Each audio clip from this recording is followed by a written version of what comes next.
Residents in their 80s and 90s, two of them, in fact, over 100 years old, had lived through a winter of extreme discontent. For several weeks in February, one wall of their dining room had been replaced by a plastic tarp, which had blown out during a storm of utmost severity. Residents were forced to wear overcoats, boots, and winter hats to dinner. As Mrs. Farrow loudly grumbled, Boa Vistan food is spicy when hot, but tasteless when it is stone cold.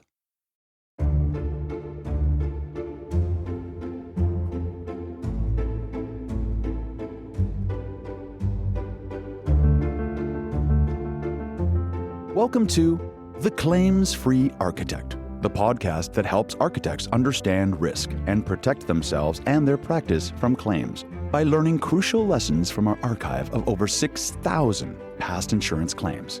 The Claims-Free Architect is produced by Pro-Demnity Insurance Company, whose cause is to champion architects' wise, efficient, and effective management of risk and build thriving practices. What happens when architects give uninformed advice regarding matters that they shouldn't be advising on at all? Compounding this, you'll discover how interpersonal conflicts, misunderstandings, and professional missteps in a construction project can lead to unforeseen consequences and legal battles.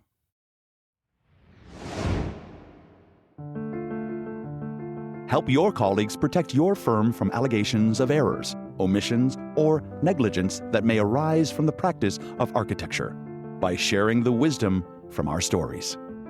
All you have to do is share this episode with one or more colleagues and let them know they can subscribe to our feed in their favorite podcast app.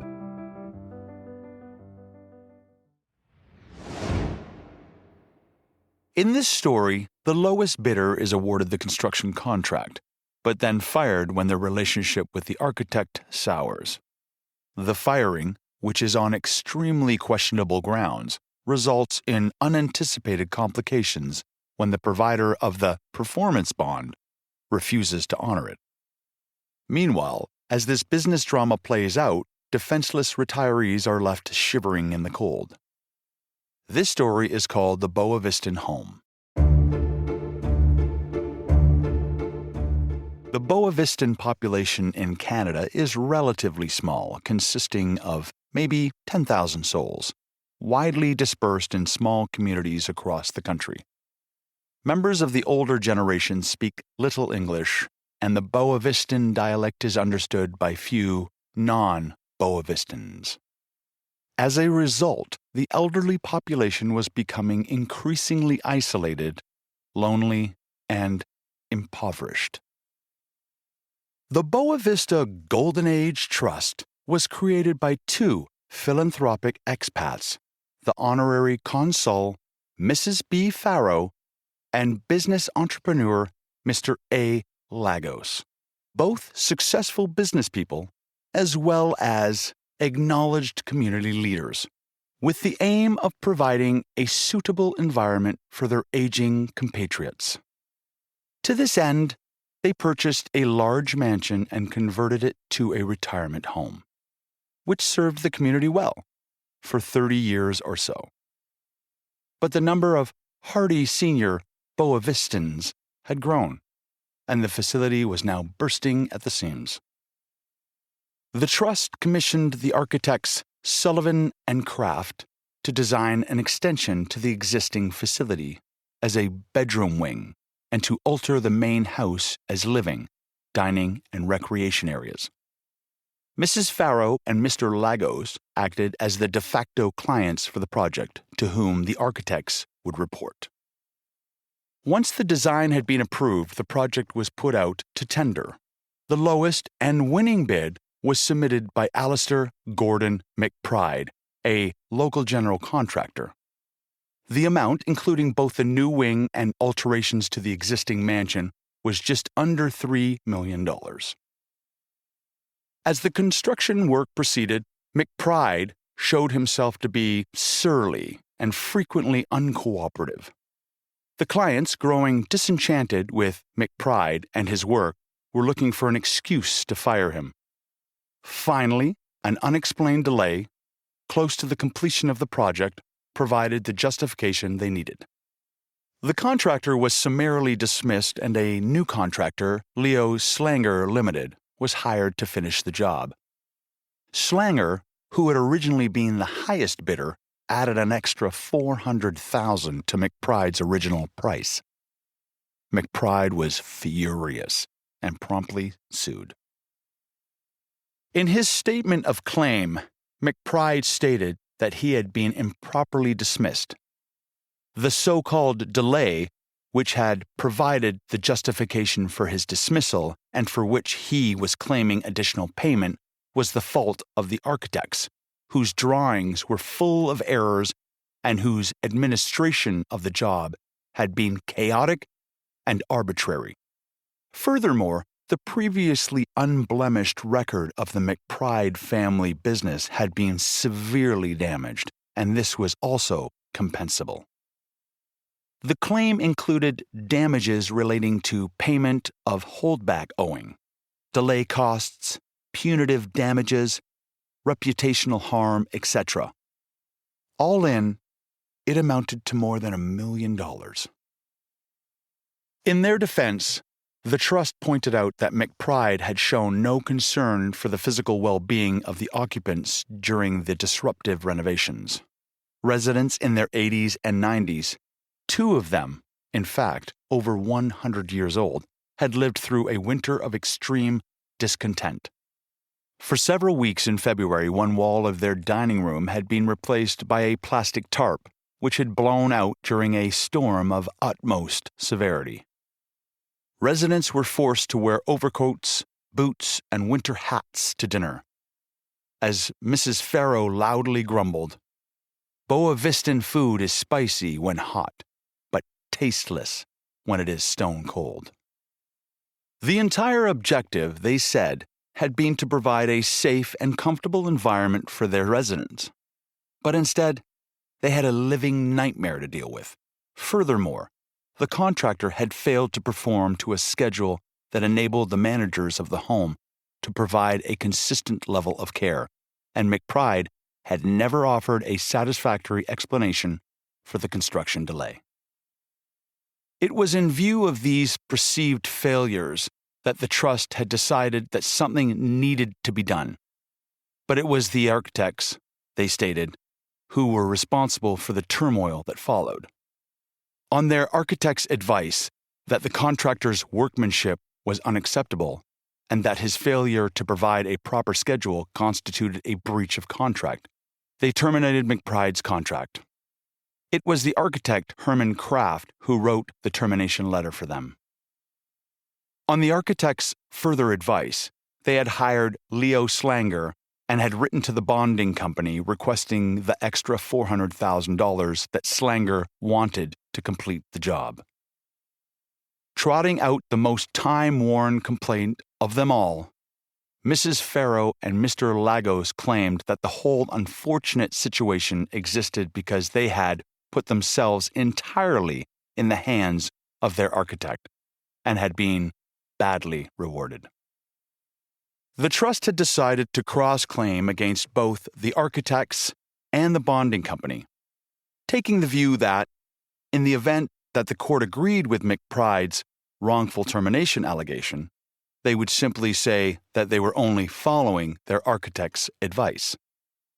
In addition to the unpaid amount of $400,000 from the bonding company, they also claimed the retained holdback amount from McBride, as well as the return of a portion of the architect's fees. Their total claim amounted to around $800,000. The action was rapidly descending into an expensive exercise in futile finger-pointing. The architects asserted that the contractor had been impossible to deal with from the outset. McBride had, for example, promoted minor errors on the architect's contract documents into major claims for delay and extra costs. The architects had always been accommodating where appropriate, but McBride had taken every suggestion as a personal insult. He used impolite, even graphic language not usually associated with professional services while constantly berating Kraft in the client's presence. Every reasonable request for daily, detailed schedules had met with no response from McBride, despite the contract requirement to do so, and the many warnings that he shape up had been ignored.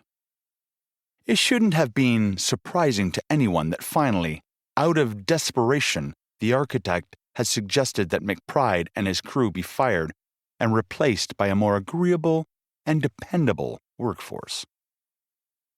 For their part, the bonding company presented a simple defense of their position. The terms and conditions of the bond had been so thoroughly ignored that they had no exposure at all.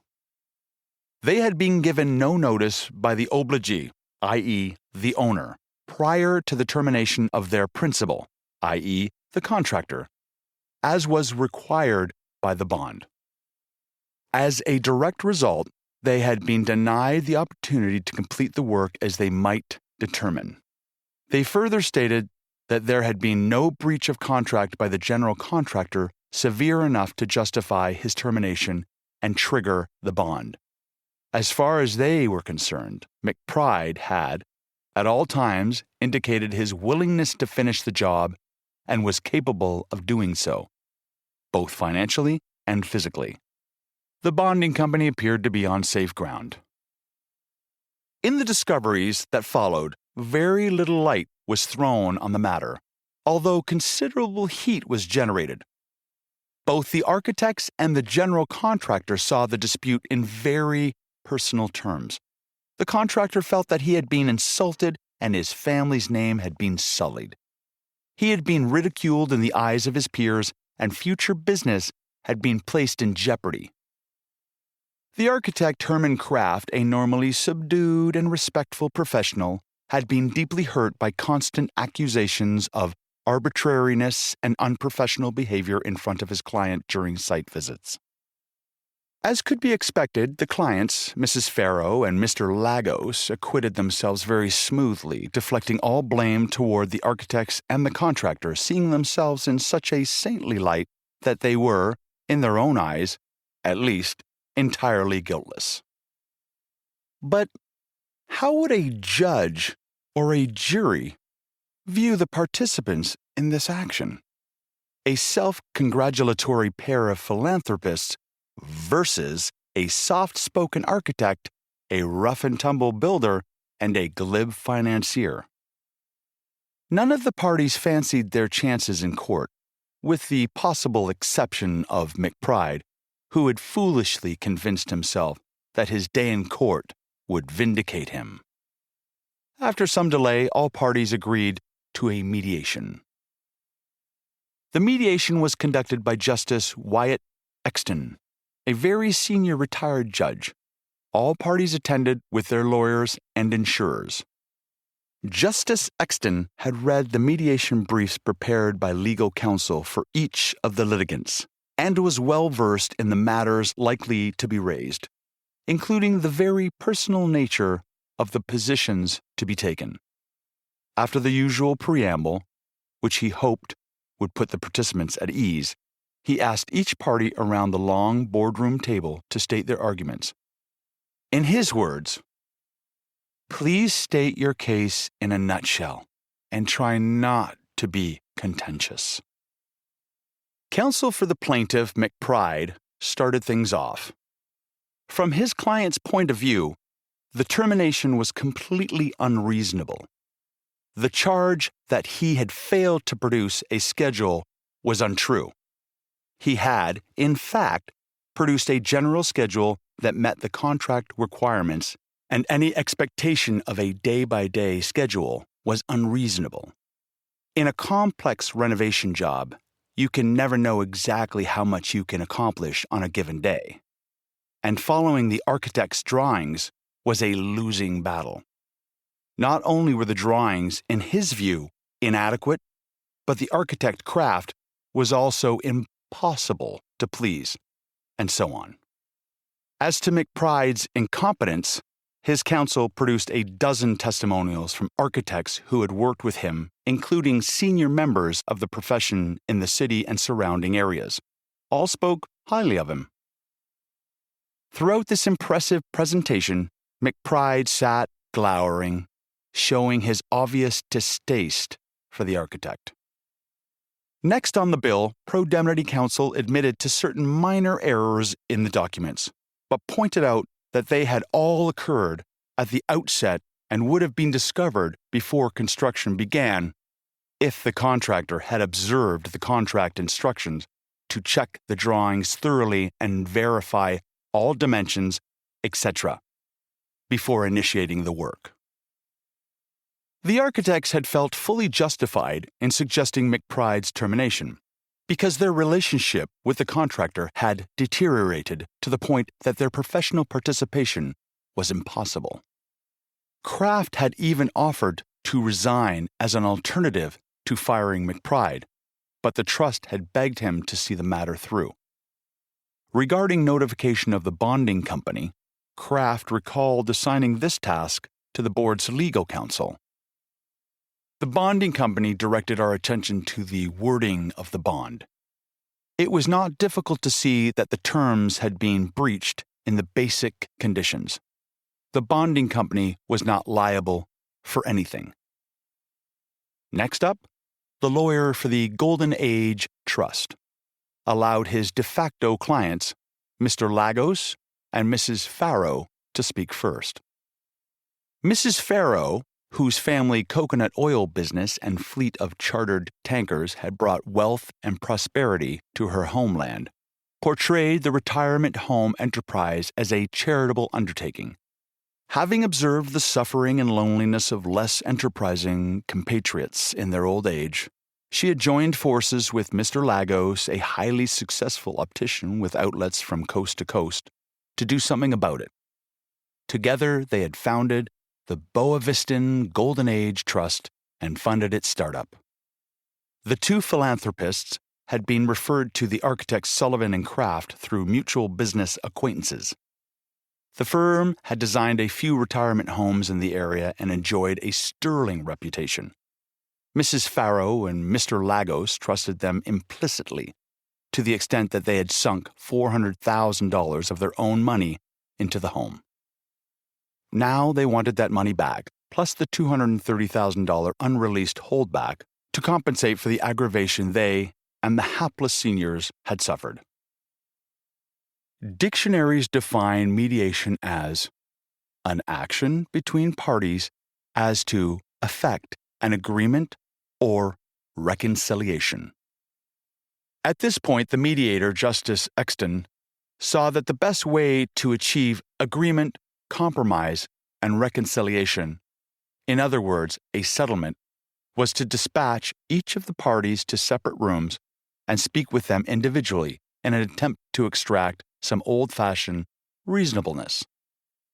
He dispensed with the defense posture of the architects and Pro-Demnity in short order.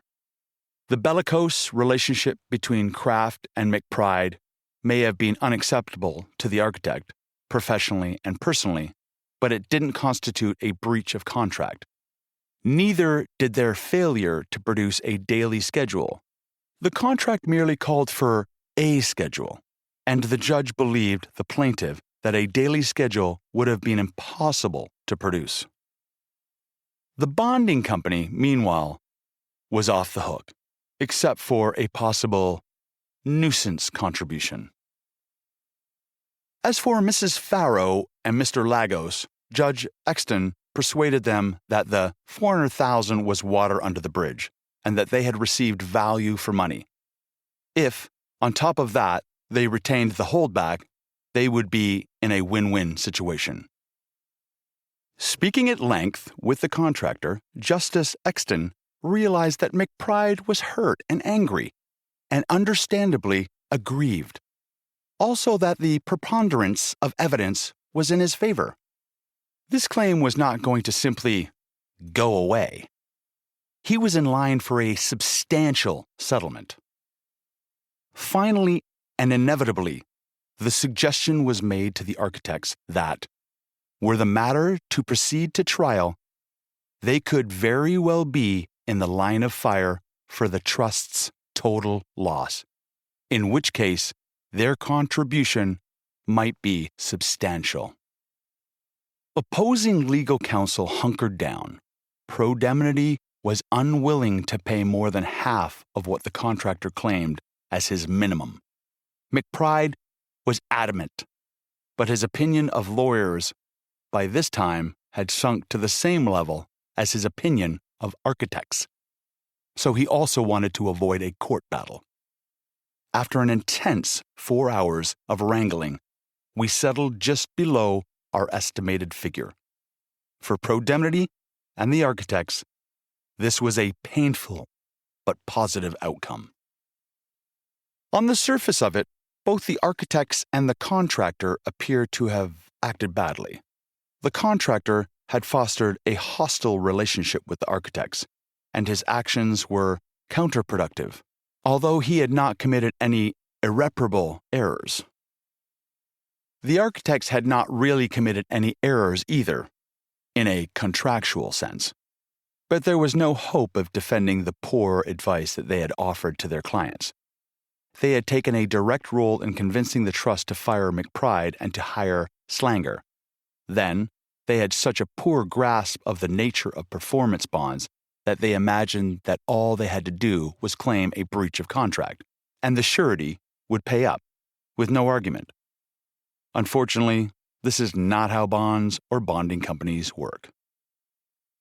With growing apprehension, we had watched this claim evolve, without any real hope of getting the architects out from under it.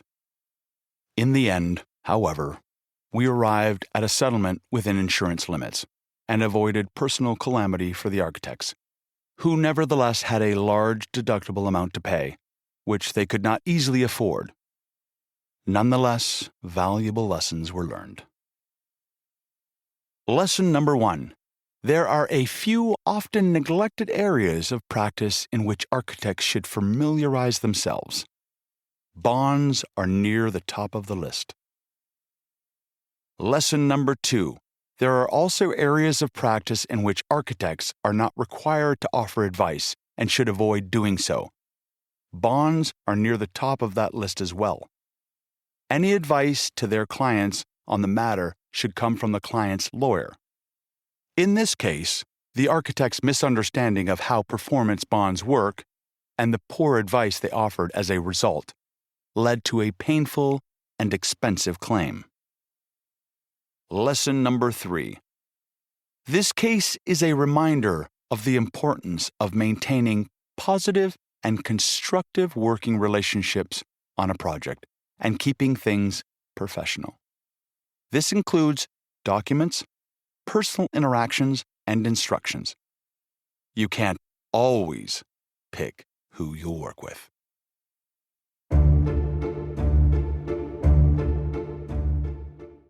Thank you for listening to this edition of The Claims-Free Architect. We hope it was instructive and entertaining, and that it might help you be proactive in managing liability risks in your architectural practice. In this episode, we've learned that architects should be cautious when offering advice outside their area of expertise, particularly regarding complex legal and financial matters like performance bonds, as misunderstanding these issues can lead to costly disputes and potential liability. Remember that every jurisdiction and every case is different. Always refer to the laws and regulations governing your local jurisdiction and consult legal, architectural, and insurance professionals about the unique circumstances of your own case. For more architectural risk awareness tips and new podcast announcements, sign up for our newsletter at Pro-Demnity.com.